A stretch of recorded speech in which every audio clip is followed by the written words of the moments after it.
galera, aqui quem vos fala é o professor Pitágoras Aires, professor de História. Hoje nós vamos analisar como se deu o fim da República Velha, como se deu a ascensão de Getúlio Vargas ao poder. Bem, vamos observar algumas características que marcaram a República Velha. No campo da política, nós sabemos que uma das maiores marcas foi o coronelismo, o mandonismo local, capitaneado por chefes políticos que controlavam parcelas do eleitorado através da violência, do clientelismo, do apadrinhamento. A gente sabe que politicamente boa parte dos cidadãos brasileiros estavam marginalizados e não participavam da vida política. Em falar em marginalização social, a gente sabe que boa parte dessa população brasileira que vivia no campo era um campesinato miserável, subjugado à opressão do latifúndio. Economicamente, o Brasil era ainda um país predominantemente agroexportador. Mas vejam só, apesar dessas características marcarem toda a Primeira República, nós sabemos que no âmago da sociedade brasileira algumas alterações estavam se operando. Veja só, nós temos no campo da economia, o Brasil ainda era, sim, baseado na agricultura de exportação. O café era a nossa maior e principal riqueza de exportação. Mas tem um setor que começa cada vez mais em passos largos ganhar importância. Um setor que de forma paulatina vai se tornando importante no cenário econômico brasileiro, que é o setor industrial. É interessante que a indústria ela caminha lado a lado com o processo de urbanização. Apesar do Brasil ter uma população predominantemente rural, mas o espaço urbano, o meio urbano vai ganhando cada vez mais importância. E aí, meus jovens, eu queria destacar a vocês que nesse processo de crescimento da indústria, nesse processo de urbanização, a gente vai perceber o emergir de algumas forças sociais, como, por exemplo, a burguesia industrial, como, por exemplo, o operariado, como, por exemplo, as camadas médias urbanas. E são esses grupos que estão emergindo nesse processo de urbanização e de industrialização, que vão se fortalecendo, que passam a questionar a ordem do Estado oligárquico. Por exemplo, a burguesia industrial queria mais incentivo ao setor, a burguesia reclamava por protecionismo alfandegário. É claro que o Estado oligárquico não é que virou as costas para o setor industrial, mas qual era o setor que mais era prioridade do Estado brasileiro? Basta lembrar que quem conduzia o Executivo Nacional eram latifundiários ou representantes destes, tá? Especialmente os cafeicultores. Então, se a gente olhar o Estado, ele vai priorizar principalmente o setor agrícola. E cada vez mais uma burguesia industrial que se fortalecia queria um Estado que tivesse uma maior atenção ao setor, que desse, melhor dizendo, uma maior atenção ao setor. É claro que a gente vai ver no outro lado desse processo de industrialização um operariado cada vez mais numeroso, um operariado que vai se agitar. As agitações operárias vão tirar o sono de muitos burgueses e também de autoridades. O que era que o operariado queria? Qual era o desejo? Melhores condições de trabalho, melhores salários, uma legislação trabalhista que os amparasse, tá?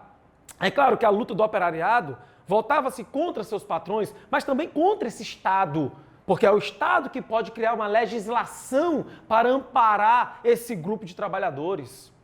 E aí a gente olha para a classe média urbana, cada vez mais forte. As classes médias urbanas desejavam a moralização da política nacional, desejavam a depuração da nossa política, combatiam as fraudes eleitorais, eram contra o voto aberto, levantando a bandeira do voto secreto. Então perceba, meus jovens, apesar dos coronéis mandarem, desmandarem nas três esferas do poder, a nível municipal, estadual e federal, mas a gente vai perceber no seio social o crescimento de forças que vão questionar este Estado oligarquizado. E é bom lembrarmos que esses questionamentos ao Estado oligárquico não estavam só no seio civil. nós vamos ter, emergindo na década de 1920, um movimento militar de contestação ao poder das oligarquias, um movimento conhecido como tenentismo.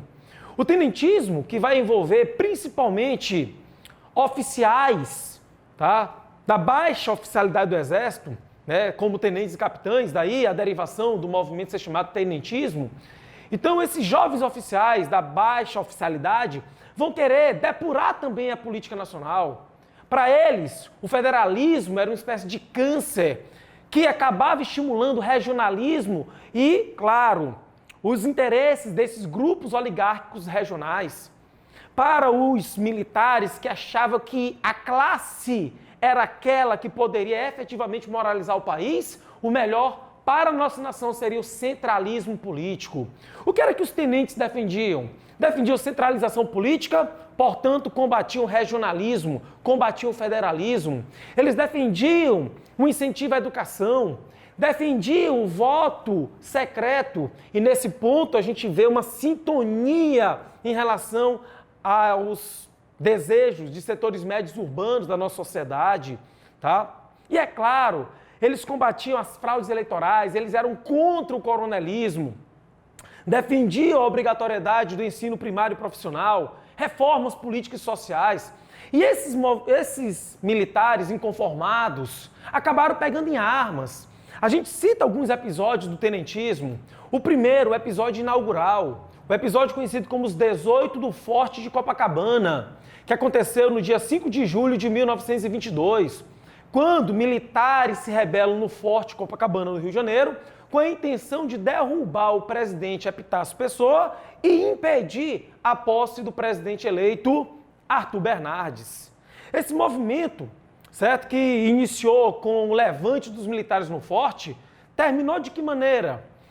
Muitos dos que estavam ali rebelados se entregaram, mas alguns resolvem sair do Forte em direção ao Palácio do Governo com a intenção de derrubar o presidente. A marcha começa com pouco mais de 2 dezenas de militares, mas alguns desertam. Ficam no final 17 militares e um transeunte acaba se incorporando a essa marcha, o engenheiro Otávio Corrêa. Ficaram ali os 18 marchando na Avenida Atlântica em Copacabana em direção ao Palácio do Governo, mas acabaram sendo eles alvejados. Dos 18 que estavam marchando, apenas 2 conseguem sobreviver. Eduardo Gomes Siqueira Campos. Esse episódio, essa marcha da morte, essa marcha suicida, acabou sendo uma semente que vai germinar. Porque para muitos militares, aqueles que morreram por um idealismo, morreram porque queria purificar, depurar o nosso país. E tanto é que no aniversário de 2 anos do episódio conhecido como os 18 do Forte de Copacabana, aconteceu um levante lá em São Paulo, conhecido inclusive como o segundo 5 de julho. Militares se rebelam na capital paulista. Qual era o objetivo? Derrubar o agora presidente Arthur Bernardes. O movimento foi rechaçado. No mesmo ano aconteceu uma revolta militar lá em Manaus, a Comuna de Manaus, tá? Nesse mesmo ano, houve levantes militares no Sul contra as oligarquias locais. Agora um detalhe, os militares que se rebelaram no Sul e os militares que se rebelaram em São Paulo, rechaçados pelas tropas do governo, acabam saindo desses estados e essas 2 tropas, essas 2 colunas se encontram nas cercanias de Foz do Iguaçu, no Paraná. E ali eles começam uma marcha, a maior marcha guerrilheira da nossa história, uma marcha conhecida como Coluna Prestes, que vai de 1925 até 1927, uma marcha que contou com mais de 1.000 cavaleiros, que tinha a intenção de levantar o campesinato contra a opressão dos coronéis. Percorreram em torno de 24.000 quilômetros pelo interior do Brasil, até que acabaram desistindo da marcha e esses militares se exilaram na Bolívia e no Paraguai. Na verdade, essa marcha acabou projetando para o cenário nacional a figura do Luiz Carlos Prestes, que passou a ser conhecido como o Cavaleiro da Esperança. A verdade, meus amigos, que eu quero mostrar a vocês que dentro daquele contexto de domínio oligárquico, de predominância dos interesses dos coronéis, nós vamos ter cada vez mais grupos questionando essa ordem e desejando mudanças. Mas, professor, como é que de fato essa ordem oligárquica vai ser colocada a rodo?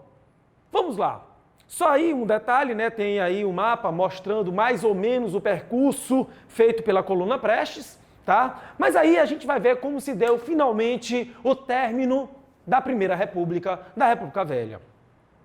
O Washington Luiz, ele foi presidente do Brasil no quadriênio que vai de 1926 a 1930. Antes dele, o já citado por mim, Arthur Bernardes. Vamos lá. Arthur Bernardes, presidente do Brasil de 22 a 26, ele era do PRM, Partido Republicano Mineiro. Washington Luiz, que vai governar de 26 a 30, era do PRP, Partido Republicano Paulista. E você vai lembrar que havia um acordo firmado entre as oligarquias mineira e paulista de revezamento na presidência, a famosa política do café com leite. Então veja o que acontece. Se Minas tinha indicado Arthur Bernardes, na sucessão veio Washington Luiz, indicado por São Paulo, então depois de Washington Luiz, deveria retornar o mineiro. Só que o Washington Luiz resolve não indicar o mineiro como sucessor. Ele resolve apoiar o então governador de São Paulo, Júlio Prestes. E é claro que os mineiros ficaram indignados. O governador de Minas, o possível indicado, se a política funcionasse, Antônio Carlos de Andrada, se indigna. Então, Antônio Carlos de Andrada, que foi preterido na escolha do Washington Luiz, ele resolve, então, buscar apoio para lançar uma candidatura de oposição. E consegue o apoio do governador gaúcho, chamado Getúlio Vargas. Inclusive, entrega a Getúlio a condição de presidenciável. Getúlio seria o candidato da oposição e consegue ainda o apoio do governador da Paraíba, João Pessoa. Forma-se aí a chamada Aliança Liberal. Os governos de Minas, Rio Grande do Sul e Paraíba contra a máquina do poder federal, que era apoiado pelos restantes de estados. Tá? Os outros estados apoiavam o governo federal. Mas veja, naquela época, pessoal, a eleição acontecia sempre no dia 1º de março, início do ano. 1º de março de 30 seriam as eleições. Porém, a campanha presidencial começava a pegar fogo no ano anterior. Ainda, certo, em 29 já estava aí essa crise no seio das oligarquias, tá? Essa ruptura, melhor dizendo. E aí, a campanha já estava em andamento quando um evento internacional acaba atingindo a economia brasileira em cheio. Todos nós sabemos que em outubro de 1929, Wall Street implodiu, quebrou a Bolsa de Valores de Nova York. E o efeito foi imediato em todo o mundo. Só lembrando, quando a crise começa, os Estados Unidos eram os compradores de 80% da produção de café brasileiro. Eram os maiores consumidores do nosso café, a nossa maior riqueza. Qual vai ser o efeito imediato da crise no Brasil? Queda das exportações, queda do preço do café e, é claro, a gente vai ter indisponibilidade de crédito. Haja visto que a crise atingiu todo mundo capitalista. Então, nesse momento de crise, o que é que nós vamos ter? Aumenta ainda mais a oposição ao governo federal. Apesar desses 3 estados estarem formando a Aliança Liberal, mas a aliança aglutina também grupos insatisfeitos com esse estado oligárquico. E aí, professor, quem venceu as eleições? Bem, quem venceu foi quem fraudou mais. E quem fraudou mais? Quem fraudou mais foi a máquina do poder federal. Foi os aliados de Washington Luiz que fizeram Júlio Prestes o vencedor. Teve quase 1.100.000 votos, enquanto Vargas teve em torno de 740.000 votos. Aí é que está o detalhe. O Vargas sinalizou para o Washington Luiz que aceitava a derrota. Mas havia um grupo de políticos da Aliança Liberal que não aceitava a derrota e acusava a vitória do Júlio Prestes de ter sido fraudulenta. Começava a emergir uma conspiração para impedir a posse de Júlio Prestes. E esses políticos de formação liberal, como Lindolfo Collor, Oswaldo Aranha, eles chegavam a conspirar mesmo com a ideia de pegar em armas. Eram os chamados tenentes civis. Então veja, a gente já colocou no início dessa aula que já estava emergindo ao longo da República Velha alguns setores que questionavam o Estado oligárquico. Na década de 20, esses setores se fortalecem. Mas quando a gente chega nesse episódio das eleições, no clima de crise geral, é claro que os apoiadores de uma conspiração só vão se tornar mais numerosos. O Vargas fazia um jogo dúbio, sinalizava para o governo federal que aceitava a derrota, mas também conspirava contra o Júlio Prestes. A verdade é que um evento histórico vai dar força aos conspiradores. Em julho de 1930, o João Pessoa, que era o candidato a vice da Aliança Liberal, foi assassinado em Recife. Assassinado em Recife. Nós sabemos que o crime teve ligações com a política local paraibana e até um viés passional. Só que os inimigos do Washington Luiz, do governo federal, passaram a associar esse crime a esse governo federal.